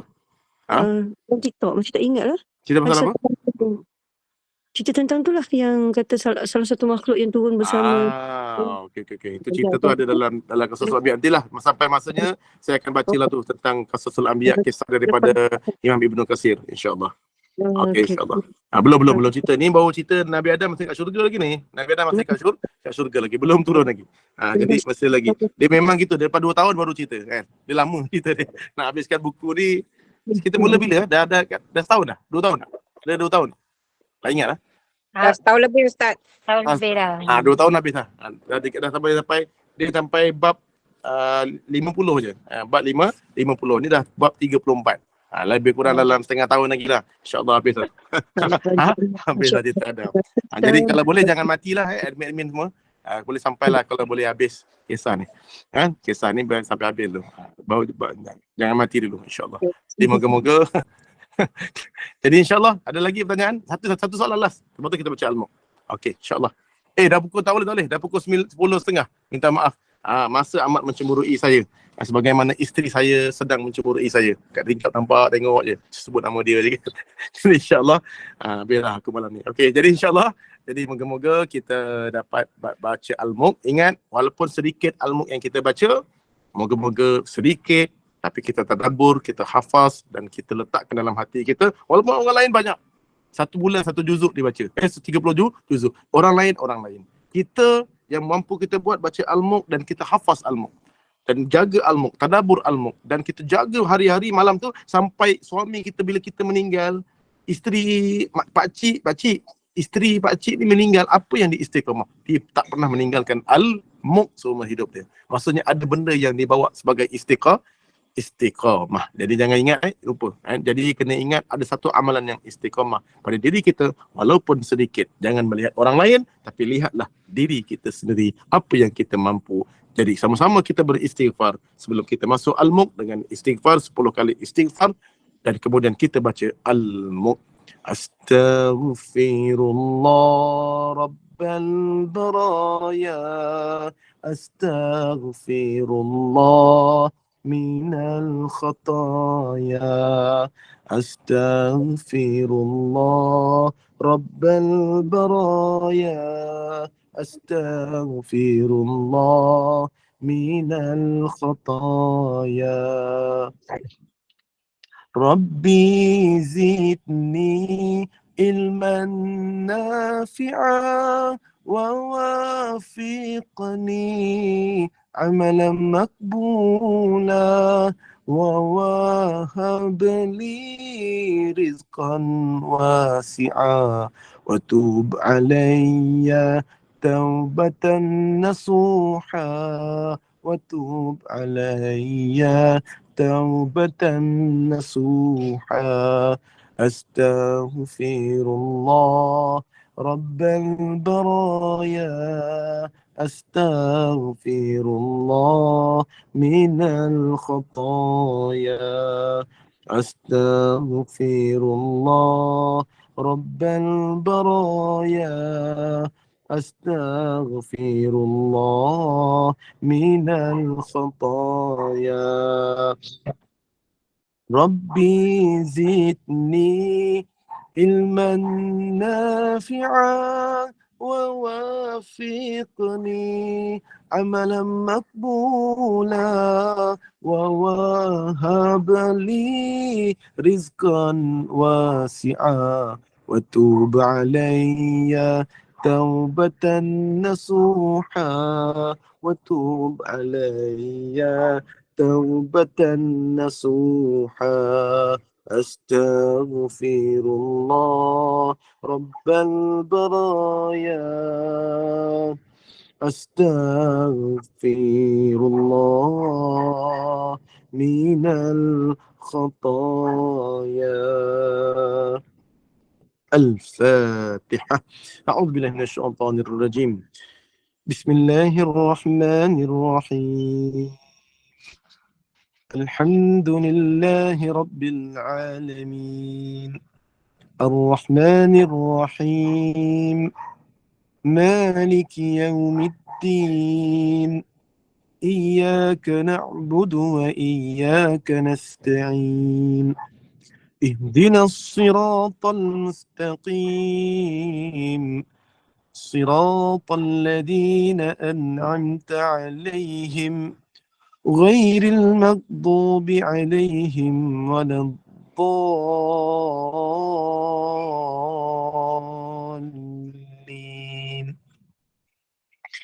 بسم الله الرحمن الرحيم تبارك الذي بيده الملك وهو على كل شيء قدير الذي خلق الموت والحياة ليبلوكم أيكم أحسن عملا وهو العزيز الغفور الذي خلق 7 سماوات طباقا ما ترى في خلق الرحمن من تفاوت فارجع البصر هل ترى من فطور ثم ارجع البصر كرتين ينقلب إليك البصر خاسئا وهو حسير ولقد زينا السماء الدنيا بمصابيح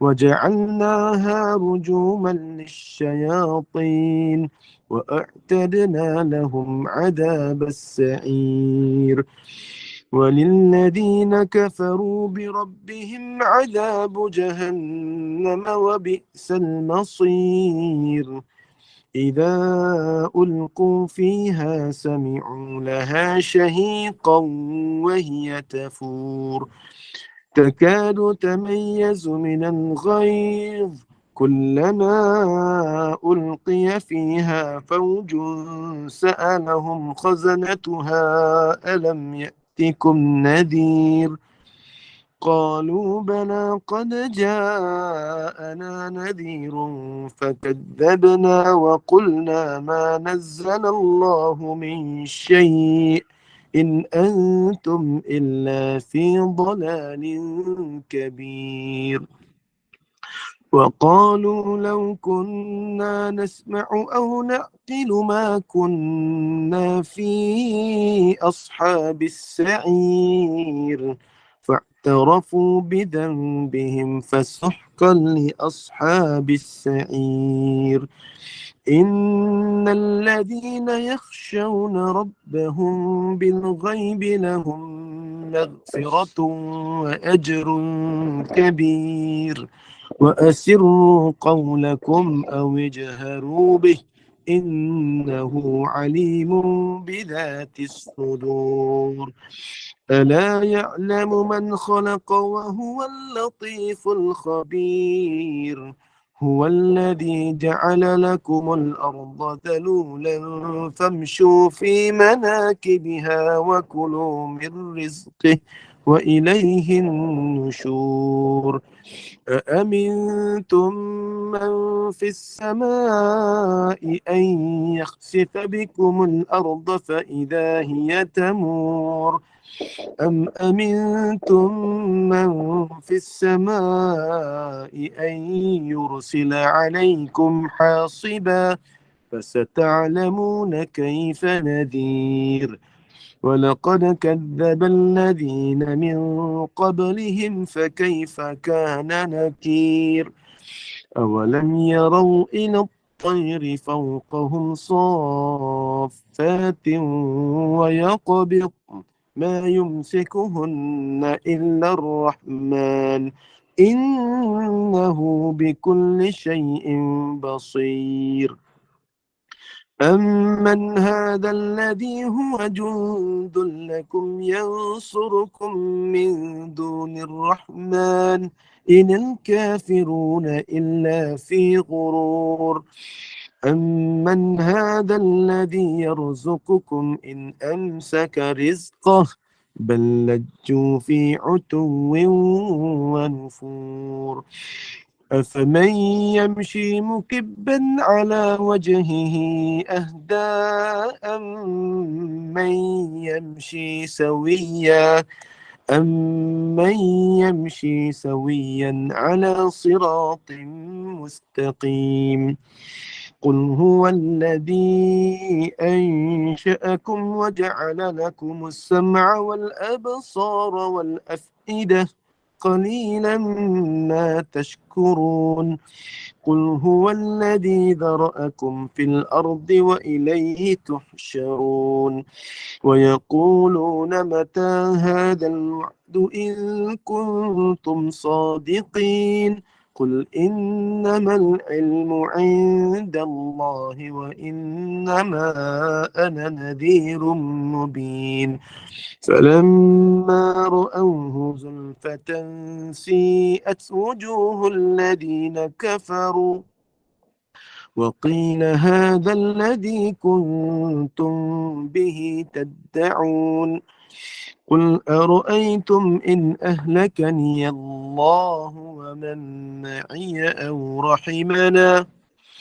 أو رحمنا فمن يجير الكافرين من عذاب أليم قل هو الرحمن آمنا به وعليه توكلنا فستعلمون من هو في ضلال مبين قل أرأيتم إن أصبح ماؤكم غورا فمن يأتيكم بماء معين الله رب العالمين صدق الله العظيم أعوذ بالله من الشيطان الرجيم بسم الله الرحمن الرحيم اللهم ارحمنا بالقرآن rahmatilah kami ya Allah dengan Al-Quran yang kami baca pada malam ini ya Allah waj'alhu lana imaman wa nuran wa hudan wa rahmatan wa shifaan.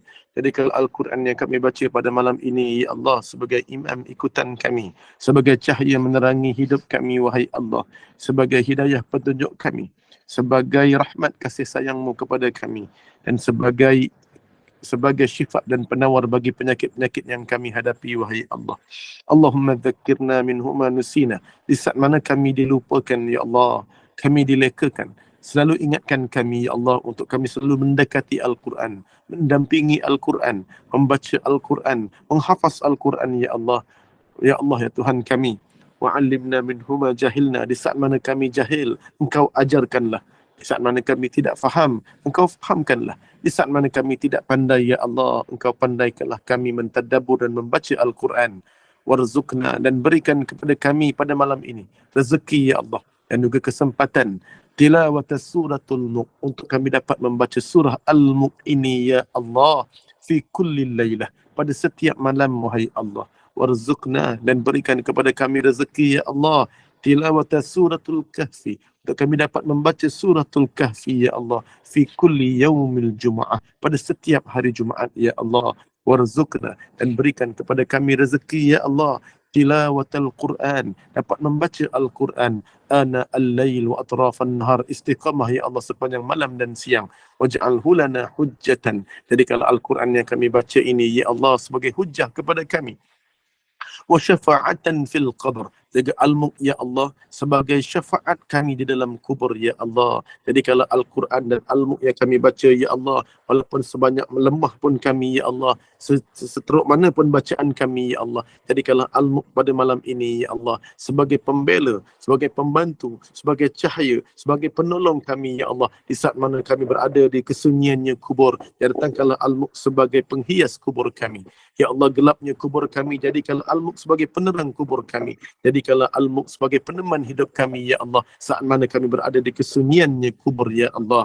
Ya Rabbal Alamin, wahai Tuhan semesta alam, Allahumma inna naj'aluka fi nuhuri a'da'ina wa na'udzubika min syururihim. Allahumma baddid syamlahum wa farrik jam'ahum wa shattit kalimatahum wa zalzil aqdamahum wa sallit alaihim kalban min kilabik, ya Qahhar, ya Jabbar, يا منتقم، يا الله يا الله يا الله، يا منزل اللهم يا منزل الكتاب، ويا مجري السحاب، ويا هازم الأحزاب، اهزمهم اهزمهم اهزمهم وانصرنا عليهم. اللهم أعز الإسلام والمسلمين، اللهم انصر الإسلام والمسلمين، وأدخل المعتدين الظالمين، ودمر أعداءك أعداء الدين، وانصرنا عليهم يا رب العالمين. اللهم انصرنا إخواننا في فلسطين وغزة وكل مكان وكل زمان، وارفعنا عنهم القحط والبلاء والحرب والاعتداء برحمتك يا أرحم الراحمين. وصلى الله على سيدنا محمد وعلى آله وصحبه وسلم، والحمد لله رب العالمين. تقبل الله منكم منا ومنكم، تقبل يا كريم. تقبل الله. تقبل الله منكم منا ومنكم، تقبل ya Karim. Alhamdulillah, barakallahu fiik, jazakumullah khairan jazak Ustaz. Masya-Allah, manusia ini tidak buat azam ikut kemampuan diri sendiri. Yang susah itu bukan amalan, yang susah itu istiqamah. Insya-Allah. Mudah-mudahan kita dapat ambil pengajaran, dapat kita amalkan apa yang Ustaz kongsikan pada malam ini, masya-Allah. Mudah-mudahan barakah, mudah-mudahan bertambah kefahaman kita. Mudah-mudahan Allah kurniakan limpah rahmat kepada kita. Terima kasih kepada tim Gemah Nur Iman, sahabat-sahabat pencinta ilmu yang mengimarahkan kuliah kita. Istiqomah dengan majlis ilmu, masya-Allah, ini salah satu istiqomah juga. Daripada subuh tadi hingga ke saat ini, masya-Allah. Ustaz sikit je hibahan. Besok kuliah subuh bersama dengan Al-Fadil Imam Muda Muhammad Haris Daniel bin Muhammad, dengan bacaan Yasin, tahlil, doa, selawat dan kasidah pada pukul 6.55 pagi, insya-Allah. Jadi teruskanlah bersama-sama dengan Gemah Nur Iman dengan kuliah yang telah disediakan. Dengan ini saya mewakili Gemah Nur Iman memohon maaf sekiranya ada sebarang kekurangan dan kesilapan. Yang baik itu datang daripada Allah, yang tidak baik dan kelemahan itu daripada kami sendiri. Kita tangguh kuliah kita. Mohon sekali lagi kepada Ustaz untuk membacakan tasbih kafarah dan surat As. Saya sudahi dengan wabillahi taufiq wa hidayah. Assalamualaikum warahmatullahi wabarakatuh. سبحانك اللهم وبحمدك أشهد أن لا إله إلا أنت أستغفرك وأتوب إليك. بسم الله الرحمن الرحيم. والعصر إن الإنسان لفي خسر إلا الذين آمنوا وعملوا الصالحات وتواصوا بالحق وتواصوا بالصبر. إن شاء الله. صدق الله العظيم. أقول قولي هذا وأستغفر الله العظيم لي ولكم ولسائر المسلمين والمسلمات والمؤمنين والمؤمنات. بالله التوفيق والهداية. السلام عليكم ورحمة الله وبركاته.